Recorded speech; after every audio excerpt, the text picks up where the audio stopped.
Welcome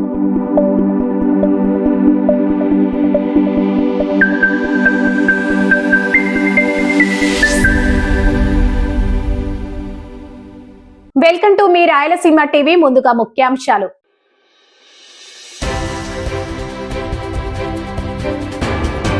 Mahanandi మండలంలో చిరుతపులి గోర్లు కలకలం.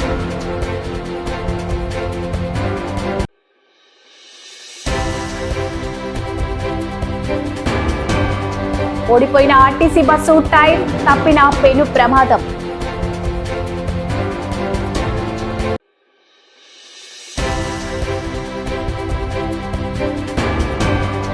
మంత్రి వైఫల్యంతోనే ఆగిన కుందు బ్రిడ్జ్ ఎస్డిపిఐ నాయకులు.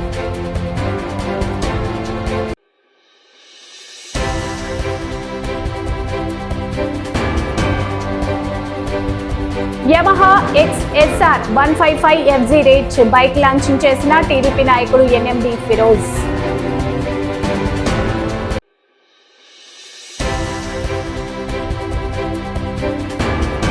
గంజాయి విక్రయాలపై పోలీసు యంత్రాంగం నిఘా పెట్టాలి. AISF నాయకులు నాగారాముడు.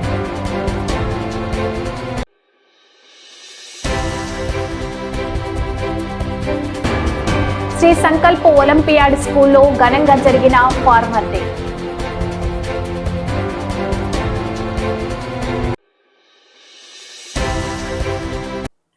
నంద్యాల జిల్లా మహానంది మండలంలో చిరుతపులి గోర్ల కలకలం. చిరుతపులి గోర్ల స్మగ్లింగ్ గుట్టు రట్టు చేసిన ఫారెస్ట్ అధికారులు 5 చిరుతపులి గోర్లు, 2 సెల్ ఫోన్లు, 7 వ్యక్తులను అరెస్ట్ చేశారు. నల్లమల అడవి ప్రాంతంలో అడవి పందుల కోసం పెట్టిన కరెంటుకు చిరుతపులి మృతి చెందిన చిరుతపులి శరీరాన్ని కాల్చి గోర్లను అమ్ముకున్న ముఠాలో ఫారెస్ట్ శాఖలో పనిచేసే ప్లాంటేషన్ ఉద్యోగి హస్తం. వన్య మృగాలపై దాడులు నిర్వహిస్తే ఎంతటి వారికైనా కఠిన శిక్షలు తప్పవని హెచ్చరించిన ఫారెస్ట్ అధికారులు.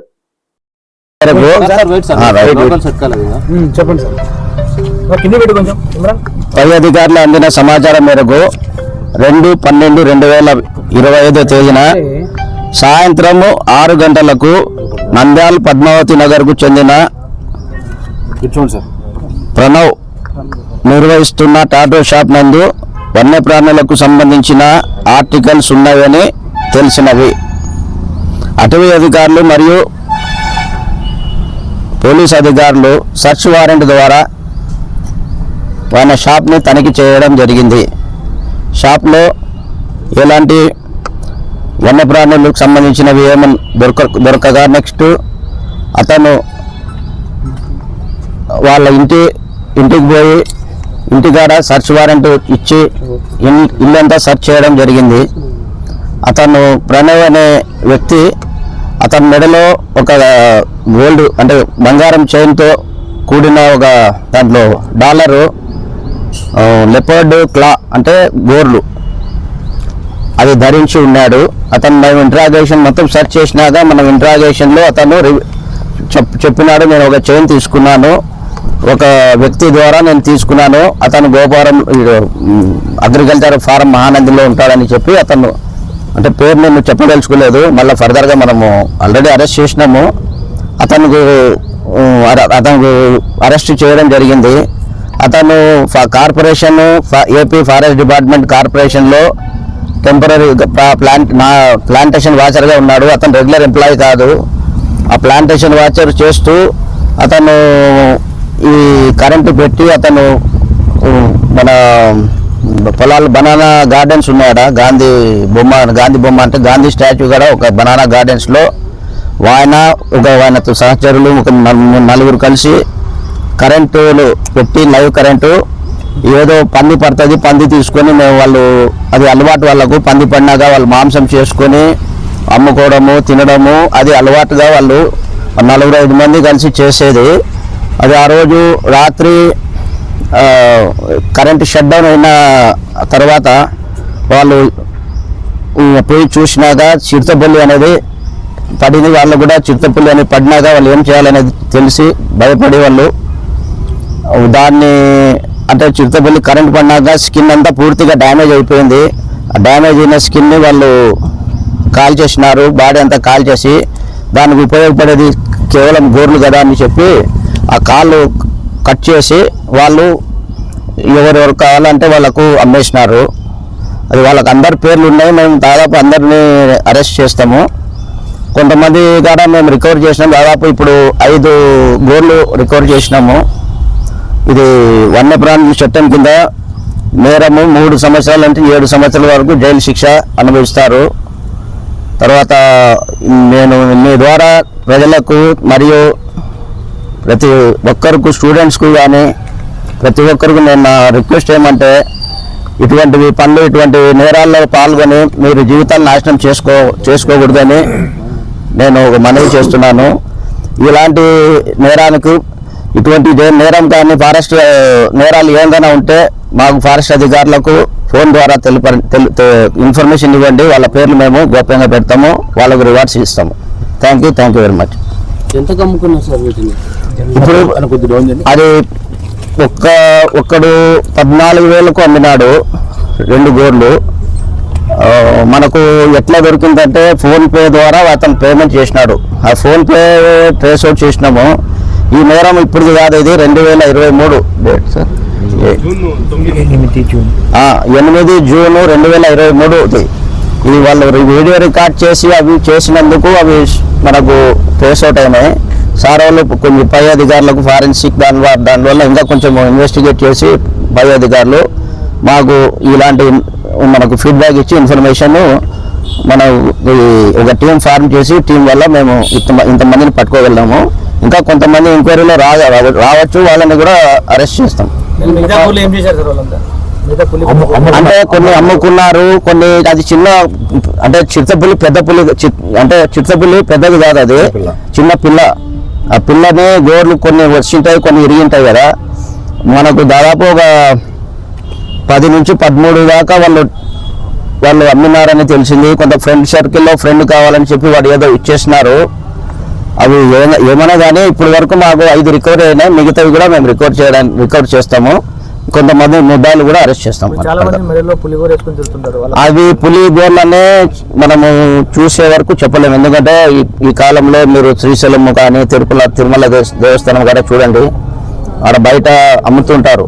ఇప్పుడు సార్ తిరుమల నుంచి వచ్చాడు మన కొలీగు, ఆయన చెప్పినాడు మాకు. అంటే మన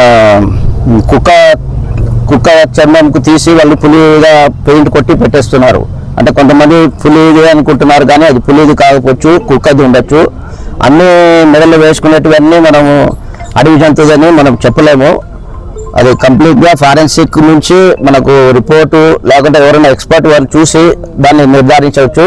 అది ప్రతిదీ మెడలకు వేసుకునే వాళ్ళందరి మనం వైల్డ్ లైఫ్ అనేది చెప్పలేము. చాలా మంది పులిగూరని అమ్ముతున్నారు. నేను చెప్తాను, చాలా లాట్ ఆఫ్ డిఫరెన్స్ ఉంటుంది. కుక్కకు సంబంధించిన గోర్లు ఉంటాయి కదా, గోరు వాడేది ఎముకను కట్ చేసి వాడు ఎముకతో టెస్టింగ్ చేస్తాడు. అది సరిగ్గా సార్, మీరు ఆ ఎముకను వాడు మలిచేసి గోరు మాదిరిగా షేప్ చేస్తాడు వాడు. ఆ ఎమ్ముతాడు దాదాపు 80% అవి వాడతారు. నేను అందరికి చెప్పే సలహా ఒకటే, ఆమె దుర్గాదేవి ప్రతిరూపం వచ్చి చిరుతపులి అది ఆమె ఒక 1 అవర్ మాత్రమే ఎక్కి చిత్ర సంసారం చేస్తుంది. కానీ మనకు తెలియక ఇంట్లో పెట్టుకుంటాం. అది మిగతా ఏ దేవతలకు పులి అనేది వాహనం లేదు. ఎందుకు లేదు? అది ధరించలేం కాబట్టి. ఎవరైతే దాన్ని జరిగిపోతావో సర్వనాశనం అయిపోయింది. హిస్టారిక్గా ఉంది. మీరు వెనక్కి తిరిగి చూస్తే మీ యూట్యూబ్లో అన్ని సమాచారాలు ఉన్నాయి. కానీ తెలియక దీంట్లో ఎవరన్నా పాలు పంచుకుంటే వాళ్ళ జీవితం నాశనం అయిపోతాయి. ఉదాహరణకి వీళ్ళే 3 ఏళ్ళ క్రితం చేసినారు, ఇప్పుడు దొరికిందంటే సైంటిఫిక్గా కాదు, 3 కూడా కాదు, మన దైవ పురాణ ప్రకారం కూడా అది నేరమే. అది ఏ మతం కావచ్చు, కులమన కావచ్చు, కానీ మనకు మన ప్రకృతి సహాయపడే జంతువులు ఎవరైతే అంతరించిపోవాలనుకుంటారో వాడి జీవితం అంతరించిపోతుంది. మేము చెప్పేస్తాం ఒకటి సూచన ఏంటంటే, మీ ద్వారా మీ సహాయం మాకు కావాల్సింది ఏంటంటే, ఇది కోణము వాడు అమ్మినోడేమో సేఫ్ జోన్లో ఉంటాడు అనుకోవచ్చు, వాడు దొరుకుతాడు, వాంతో పాటు కొన్నోడు నేస్తాడు. తెలియక మన దగ్గర డబ్బు ఉందని కొంత బిల్డప్ ఇచ్చిన ప్రతి ఒక్కరు దొరికినట్టు. ఇప్పుడు అది మీకు అర్థమవుతుంది. ఇప్పుడు అదేదో ధరించుకుంటే నేను కోర్టు సంపాదిస్తానని ఫీల్ అయిపోయిన ప్రతి ఒక్కరు కూడా అత్యాశపోతున్నారు. కాబట్టి నేను చెప్పే సలహా ఒకటే, ఎవరు కూడా అటవీ ఉత్పత్తులు ఎటువంటి పరిస్థితుల్లో అది ఫేక్ కావచ్చు, జినియన్ కావచ్చు, ఈ 2 దయచేసి కొనొద్దు. ఒక జీవిని చంపి వేసుకొని అది ఎంత బాధపడి ఉంటుంది, అది వేసుకుంటే మనకు అరిష్టం తప్ప ఏమీ లేదు. ఇది ఒక్కటే మీడియా ద్వారా మేము ప్రయోగించే సలహా ఒకటే. ఇప్పుడు దాదాపు మేము 20 to 25 మెంబర్స్ ఉన్నారు. 3 రేంజ్ ఆఫీసులు ఉన్నారు, ఒక 20 మంది స్టాఫ్ ఉన్నారు. అంతా అందరి సహకారంతో లాస్ట్ 3 days నుంచి కాదు, ఇది 3 months నుంచి మేము పై అధికారుల నుంచి సమాచారం మేము వాడిని స్టడీ చేస్తూ అంతా చేస్తే ఈ స్టేజ్కి వచ్చింది. కాబట్టి మీరు చేయాల్సింది ప్రచారం ఎక్కువ ఏంటంటే, ప్రతి ఒక్కరు అడవి ప్రాంతం ఉన్నాడు, అడవిలో వచ్చి అన్ని తింటున్నాడు. ఇప్పుడు వాటర్ కానీ ఇంకోటి అడవి సోర్స్ నుంచి వచ్చేదే ఈ భూములకు కానీ ఇంత సస్యంగా ఉండంటే. అవే కాక అడవి జంతువులు ఏదో వస్తుంటాయి పొరపాటున వాటర్ కొంగోడు, దాన్ని వేటకు ఉచ్చులేసి చంపేస్తే రాబోయే కాలంలో వాళ్ళు చాలా తీవ్రమైన పని ఎదుర్కొంటారు. టీమ్ కంటెన్స్ ఇది ఒక స్పెషల్ టీం ఫామ్ చేశారు. ప్రతి ఒక్క టీం వచ్చే త్వరలో మా ఎండి గారు మీకు అన్ని సమాచారాలు ఇస్తారు. ఎందుకంటే దీనికి సపరేట్గా ఆయన ఉక్కుపాదం మోపాలని నిశ్చయిత ఉన్నారు కాబట్టి సపరేట్ టీం తయారు చేశాడు. కుందు నది పాత బ్రిడ్జిపై మరమ్మతుల పేరుతో లక్షల రూపాయలు ప్రజాధన వృధా. ఎస్డిపిఐ జిల్లా నాయకులు విమర్శలు చేశారు. కుందు నూతన బ్రిడ్జ్ పనులు ఇప్పటికే 95% పూర్తయి ఉండగా మిగిలిన 5% పనులను ఎందుకు ప్రారంభించడం లేదో నంద్యాల ఎమ్మెల్యే మరియు మంత్రి ఎన్ఎండి ఫరూక్ ప్రజలకు స్పష్టంగా చెప్పాల్సిన అవసరం ఉందని పేర్కొన్నారు. నంద్యాల ఎస్డిపిఐ జిల్లా ప్రధాన కార్యదర్శి ఏజాజ్ హుస్సేన్ మాట్లాడుతూ కూలిపోయే స్థితిలో ఉన్న పాత బ్రిడ్జ్ ని కేవలం కాస్మోటికల్ మరమ్మతులతో నిలబెట్టాలని ప్రయత్నించడం ప్రజాధనం వృధా. పాత బ్రిడ్జ్ పనులకు ఖర్చు చేసిన మొత్తం నిధులతోనే కొత్త బ్రిడ్జ్ మిగిలిన పనులను పూర్తి చేయవచ్చు. ఇది ఎందుకు విస్మరిస్తున్నారు? ఎందుకంటే నంద్యాల ఎమ్మెల్యే ఫారూక్ గారి నిర్లక్ష్యం అని విమర్శించారు. ఈ కార్యక్రమంలో జిల్లా కార్యదర్శి సుల్తాన్, అసెంబ్లీ ఉపాధ్యక్షులు మజీద్ ఖాన్, అసెంబ్లీ నాయకులు ఫాజిల్ దేశాయ్, అత్తర్ హుస్సేన్, జమీల్ అహ్మద్ తదితర నేతలు పాల్గొన్నారు.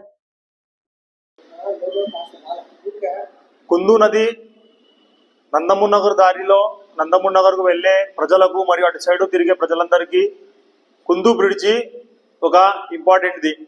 కానీ మొన్న కుందు నది బ్రిడ్జి పాత బ్రిడ్జి మీద ఆ తారును గీసి కొత్త తారును వేసి ప్రభుత్వము మరమ్మత్తు పనులు చేపించారు. కానీ ఇది పూర్తిగా ప్రజాధనాన్ని దుర్వినియోగం చేయడమే అని social democratic party of India SDP తరఫున మేము తెలియజేస్తున్నాము. ఎందుకంటే కొత్త బ్రిడ్జి పనులు దాదాపుగా 95% పనులు పూర్తయినాయి. కేవలం 5% పనులు మాత్రమే మిగిలిన్నాయి.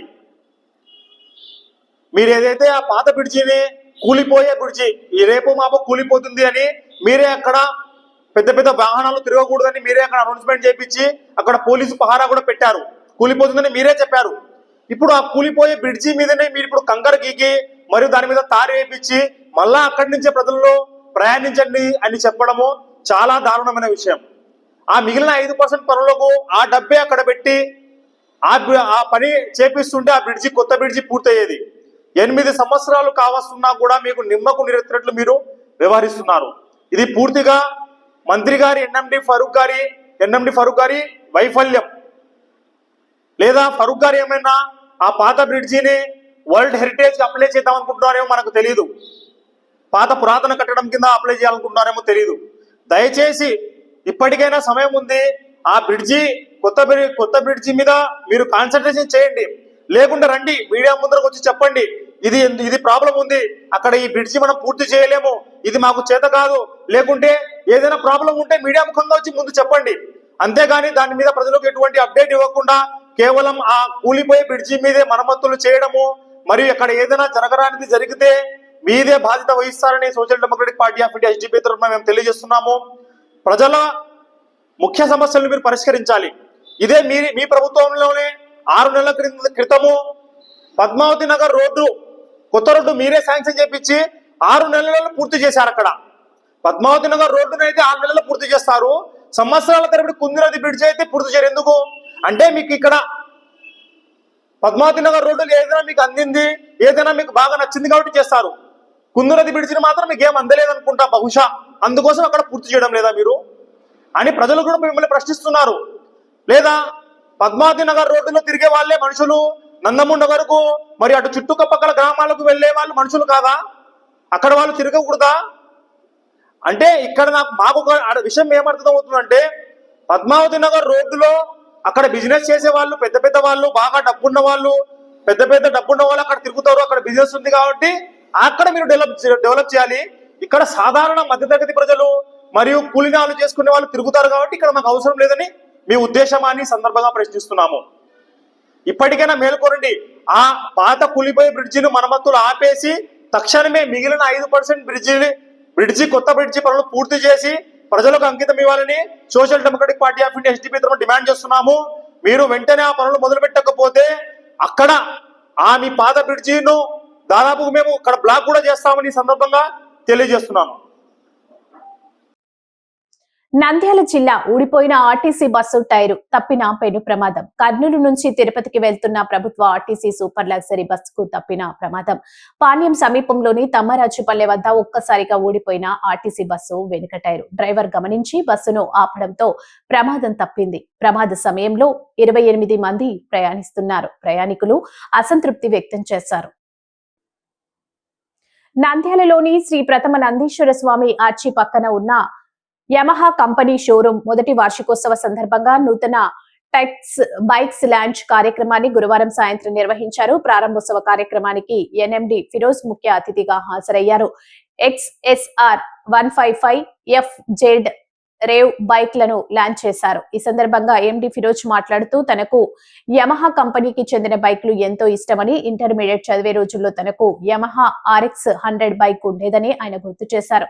నూతన బైక్ ను లాంచ్ చేసి బైక్ రైడ్ చేయడం ఎంతో ఆనందంగా ఉందన్నారు. యువత బైక్ రైడ్ లో ట్రాఫిక్ నియమాలను పాటిస్తూ జాగ్రత్తగా డ్రైవ్ చేయాలని సూచించారు. తప్పనిసరిగా హెల్మెట్ ధరించాలని చెప్పారు. ఈ కార్యక్రమంలో టీడీపీ నాయకులు MD Praveen Kumar Reddy, Nandyal branch GM Surendra, network manager M Sundar Naidu, service manager Raghu తదితరులు పాల్గొన్నారు. నమస్తే నంద్యాల ప్రజలందరికీ, మా ప్రియమైన యమహా కస్టమర్లందరికీ బెస్ట్ ఏంటంటే మా యమహా వాళ్ళు న్యూగా XSR 155 లాంచ్ చేశారు. మన నంద్యాలలో స్పెషల్గా లాంచ్ చేయడానికి మాకు ఫిరోజ్ అన్న గారు వచ్చి లాంచ్ చేశారు. అలాగే మా ఫస్ట్ యానివర్సరీ కూడా ఇవాళే జరిగింది. దాంతోపాటు మా టీము, మా స్టాఫ్ అంతా కలిపి బ్లడ్ డొనేషన్ కూడా చేశాము. లాస్ట్ ఇయర్ ఓపెనింగ్ కూడా అన్నతోనే ఓపెన్ చేసాము. మాకు చాలా బాగా నడుస్తుంది ఇప్పటివరకు. XR 150 కదా, 155 మాకు Surendra. Yamaha showroom XR 150cc launch చేయడం జరిగింది. లాస్ట్ ఇయర్ కూడా నేను రావడం జరిగింది. నాకు అంటే మేము కాలేజ్ రోజుల్లో చదివేప్పుడు నా దగ్గర RX 100 ఉండేది. నాకు ముందు నుంచి ఇష్టమైన బైక్ RX 100. దానికోసం ఈరోజు కూడా బైక్ నడిపిస్తున్నప్పుడు చాలా సంతోషంగా ఉంటాయి. నా కాలేజ్ రోజు గుర్తుకొస్తున్నాయని మళ్ళీ ఒకసారి షోరూమ్ ఓనర్స్ అందరికీ కంగ్రాచులేషన్స్. ఇంకా బిజినెస్ కూడా ఇంకా బాగా సేల్ కావాలని, ఇంకా ఏమంటే మీరు అన్నీ ఏమంటే దాని కిట్లు అన్నీ హెల్మెట్ మీరు ఇన్స్ట్రక్షన్స్ చేసి ఇవ్వాలని. ఎందుకంటే ఈరోజు ఈ కాలం మైనర్ పిల్లలు బాగా బైక్స్ ఎక్కువ నడిపి యాక్సిడెంట్ అవుతున్నాయి. దానికోసం మీరు అంతా ఇచ్చే ముందే మొత్తం హెల్మెట్ ప్రొటెక్షన్ అన్నీ ఇచ్చి పంపించాలని కోరుకుంటున్నాను. Thank you. గంజాయి విక్రయాలపై పోలీసు యంత్రాంగం నిఘా పెట్టాలి, AIYF నాయకులు తెలిపారు. ఆంధ్రప్రదేశ్ లో అధికారంలోకి వచ్చిన వెంటనే గంజాయి రహిత రాష్ట్రంగా ఆంధ్రప్రదేశ్ రాష్ట్రాన్ని తీర్చిదిద్దుతామని ఉత్తమ్ కుమార్ ఉపన్యాసాలు ఇచ్చి ప్రత్యేక చర్యలు చేపడుతున్నాం, ప్రత్యేక దళాలను ఏర్పాటు చేస్తున్నాం, గంజాయి రహిత రాష్ట్రంగా తీర్చిదిద్దే బాధ్యత మాది అంటూ ప్రగల్భాలు పలికిన ప్రభుత్వ పెద్దలు, అధికార పార్టీ నాయకులు నేడు రాష్ట్రంలో వరుస ఘటనలు జరుగుతున్నా ఏమైపోయారనే ప్రశ్న అందరిలోనూ తలెత్తుతుంది. ప్రతిరోజు గంజాయి రవాణా జరుగుతుంది. ప్రతిరోజు ఎక్కడో ఒక చోట గంజాయిని పట్టుకున్నాం అనే వార్తలు రోజు చూస్తూనే చదువుతూనే ఉన్నాం. ఎప్పుడూ లేని విధంగా విశ్వవిద్యాలయాలు మొదలుకొని పాఠశాలల వరకు, మారుమూల గ్రామాలు మొదలుకొని రాష్ట్ర రాజధాని ప్రాంతాలైన విజయవాడ, గుంటూరులో సైతం గంజాయి బహిరంగంగా విచ్చలవిడిగా దొరుకుతుంది అనేది బహిరంగ రహస్యం. గంజాయిని సేవిస్తున్న వారు, దాన్ని విక్రయిస్తున్న వారు, గంజాయి విక్రయదారులకు భుజం కాస్తున్న రాజకీయ పార్టీల నేతలు సాగిస్తున్న హత్యలు సమాజాన్ని కలవరపరుస్తున్నాయి. సమగ్రమైన యువజన విధానాల కొరకు, హక్కుల సాధన కొరకు, నిరుద్యోగ సమస్య పరిష్కారానికి చేయి కలుపుదాం, కదులుదాం, కదిలిద్దాం. భవిష్యత్తు నాశనం చేసిన దాంట్లో కీలక పాత్ర వహిస్తున్నటువంటి గంజాయి అండ్ డ్రగ్స్ వంటి వాటిని యువత నుంచి విముక్తి కలిగించే విధంగా ప్రభుత్వము రోజు మనం చూస్తున్నాము. ఈ ప్రభుత్వం అధికారంలోకి వచ్చిన తర్వాత ఆంధ్రప్రదేశ్లో గంజాయి అనే పదం లేకుండా చేస్తాం, అదేవిధంగా వాటితో పాటుగా డ్రగ్స్ అనే పదం లేకుండా చేస్తాం అనేటువంటి ప్రభుత్వం ఈరోజు రోజుల వారీగా న్యూస్లలో కూడా మనం చూస్తూనే ఉన్నాము. నిత్యము ఒక న్యూస్ వస్తూనే ఉంది గంజాయి వాడుకలు కానీ, గంజాయి దొరికే విధానం కానీ. ఉదాహరణకు నెల్లూరు వంటి ప్రాంతంలో పెంచలేని యువకుడిని మామూలుగా ఒక గంజాయి తాగిన వ్యక్తి మత్తులో ఉండి అతను హత్య చేసే విధానం కూడా మనం కల్లారా పేపర్లో కూడా చూస్తున్నాం. అయితే ఏదేమైనా ఈ రాష్ట్ర ప్రభుత్వము ఇంతవరకు కూడా మనం చూస్తున్నాం ఈ గంజాయి అరికట్టడంలో పూర్తిగా వైఫల్యం చెందిందనే విషయాన్ని మనము క్షుణ్ణంగా తెలుసుకుంటున్నాం. ఉదాహరణకు ఏదేమైతే మన దేశవ్యాప్తంగా కూడా ఈరోజు ఈ గంజాయి కేసులు, ఈ గంజాయి విషయంలో చిన్న స్కూళ్ళల్లో అంటే విద్యార్థి 10th క్లాస్ 17 సంవత్సరాల వయసు ఉన్నటువంటి నుంచి మొదలుకొని ఈరోజు విశ్వవిద్యాలయాల వరకు కూడా ఈ గంజాయి ఎంత నెట్వర్క్ సాంప్రదాయాన్ని మనం చేస్తుందో మనం కల్లారా చూస్తున్నాం. ఈరోజు వాటిలో మన నార్కో వంటి ఒక పరీక్ష కేంద్రంలో 88 లక్షల మంది యువకులు ఉన్నారని, వారితో పాటు ఈరోజు అదే కోణంలో ఈరోజు ఆ మారక ద్రవ్యాలు వాడుతున్నటువంటి వాళ్ళు 88 లక్షల మంది ఉంటే వాటిని వాడిన వంటి కేసులు 3665 కేసులు ఇప్పటికీ నమోదయ్యాయని చెప్పేసి కూడా గణాంకాలు తెలియజేస్తున్నారు. కాబట్టి ఇప్పటికైనా ఈ రాష్ట్ర ప్రభుత్వము కంపల్సరీగా యువకులను తప్పుదావ పట్టకూడదంటే వాళ్ళకు మెరుగైన విద్య అందించడంతో పాటు ప్రతి ఒక్క విద్యా సంస్థలలో పోలీస్ యంత్రాంగం కానీ ప్రభుత్వ యంత్రాంగం కానీ కంపల్సరీగా ప్రభుత్వ అధికారులు సదస్సులు నిర్వహించి వాళ్ళే బాధ్యతగా తీసుకొని వాళ్ళకే ఈ చెడుదారు పట్టకుండా వాళ్ళకు ఒక సదస్సు రూపంలో వాళ్ళకు కల్పించే విధంగా ఏర్పాటు చేయాలి. వాటితో పాటుగా ఈరోజు మనం చూస్తున్నాం, రాష్ట్రంలో ఉన్న ఉప ముఖ్యమంత్రి మన పవన్ కళ్యాణ్ గారు కూడా నేను రాష్ట్రంలో గంజాయి లేకుండా చేస్తాననే మాట మనం కల్లారా చూసాం. కాబట్టి ఇప్పుడు కూడా హోంశాఖ మినిస్టర్ గారు కూడా వీటిపైన ఉక్కుపాదం మోపి పోలీసులకు కూడా స్వేచ్ఛ హక్కు కలిగించి ఎవరైతే గంజాయి అమ్ముతున్నారో వాళ్ళపైన కఠిన చర్యలు తీసుకుంటూ వాళ్ళపైన కఠిన చర్యలు తీసుకోవడానికి ఫుల్ పవర్స్ కూడా వాళ్ళకు కల్పించాలి. వీటిపైన కూడా మీరు సదస్సులు కూడా ఏర్పాటు చేయకపోతే యువత మరింతగా తప్పుదావ పట్టే విధంగా ఉంది. కాబట్టి దాన్ని మనసులో పెట్టుకొని మీరు కంపల్సరీగా ఈ కార్యక్రమాన్ని త్వరలోనే పరిష్కార మార్గం వైపు మీరు చూపాలని చెప్పేసి లేని పక్షంలో ఏఐవైఎఫ్ ఆధ్వర్యంలో ప్రత్యక్ష ఆందోళన కార్యక్రమాలు చేపడతాం. వారితో పాటు మేము వీటిపైన కూడా మేము కూడా వైఎఫ్ ఆధ్వర్యంలో రాష్ట్ర వ్యాప్తంగా సదస్సులు కూడా నిర్వహించి వారితో పాటు నిరసన కార్యక్రమాలు కూడా చేపడతామని చెప్పేసి తెలియజేస్తున్నాం. నాగరాముడు ఏఐవైఎఫ్ జిల్లా కార్యదర్శి. Sri Sankalp Olympiad school Balaji complex లో ఫార్మర్స్ డేను శుక్రవారం ఎంతో అంగరంగ వైభవంగా నిర్వహించారు. పాఠశాల ఆవరణమంతా పచ్చదనం నిండిన గ్రీన్ మార్కెట్ వాతావరణంలో అందరి దృష్టిని ఆకర్షించింది. విద్యార్థులు రైతుల వేషధారణలో పాల్గొని తాము పెంచినట్లు సజీవంగా చూపిస్తూ వివిధ రకాల కూరగాయల స్టాల్స్ ఏర్పాటు చేసి విక్రయించడం ప్రత్యేక ఆకర్షణగా నిలిచింది. పిల్లలు ఇలా వ్యవసాయ జీవనాన్ని ప్రతిబింబిస్తూ సంతను సృష్టించగా తల్లిదండ్రులు కూడా ఉత్సాహంగా పాల్గొని పిల్లల దగ్గర కూరగాయలను కొనుగోలు చేస్తూ వారిని ప్రోత్సహించారు. ఈ కార్యక్రమానికి చైర్మన్ శ్రీ సుధాకర్ వారి సతీమణి హాజరై ప్రతి స్టాల్ ను సందర్శించి విద్యార్థుల కృషిని ప్రశంసిస్తూ వారి వద్ద నుంచే కూరగాయలు కొనుగోలు చేశారు. Hi everybody, good afternoon. So today we are celebrating Farmers Day in Sankalp School, Balaji Complex. So all my little kids, they have dressed up like a farmer. So this is the time we need to make them to understand the value of farming. So many people, they're thinking that like being a doctor or engineer or an architect, that is the highest or noble profession in this world. But without a farmer, without a soldier, there is no life at all for us. If I ate something, it's just because of the farmer today. So we all are doing our work today, it's just because of the farmers. Because day and night they are working in the field for us.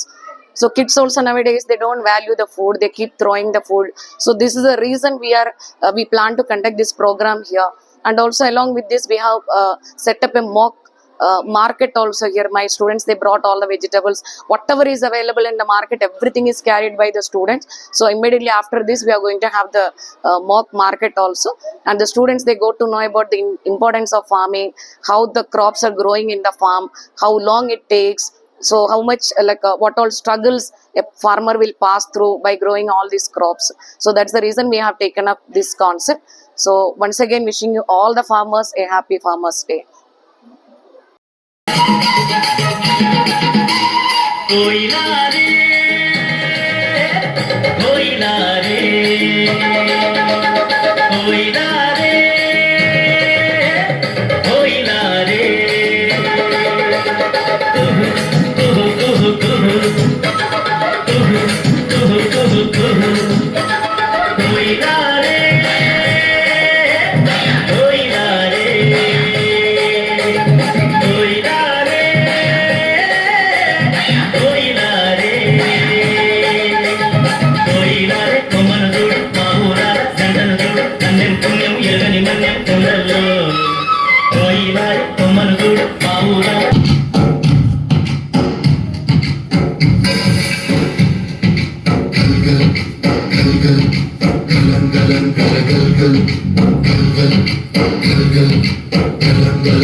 అందించే ఆహ్వానం ప్రేమంటే ఆరాటం తీరేలా బదులిచ్చే గగనంలా వినిపించే తడి.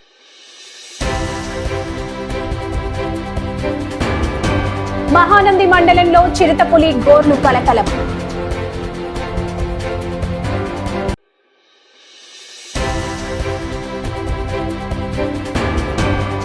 ఓడిపోయిన RTC bus tyre తప్పిన పెను ప్రమాదం.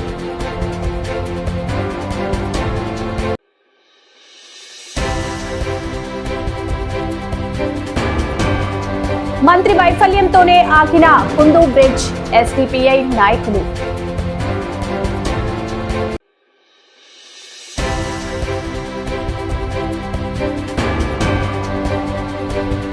Yamaha XSR 155 FZ rate bike launching చేసిన టీడీపీ నాయకుడు ఎన్ఎండి ఫిరోజ్.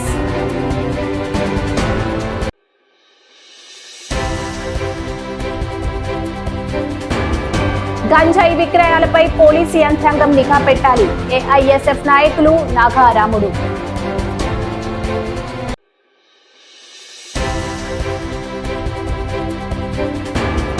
శ్రీ సంకల్ప్ ఒలింపియాడ్ స్కూల్లో ఘనంగా జరిగిన ఫార్మర్ డే.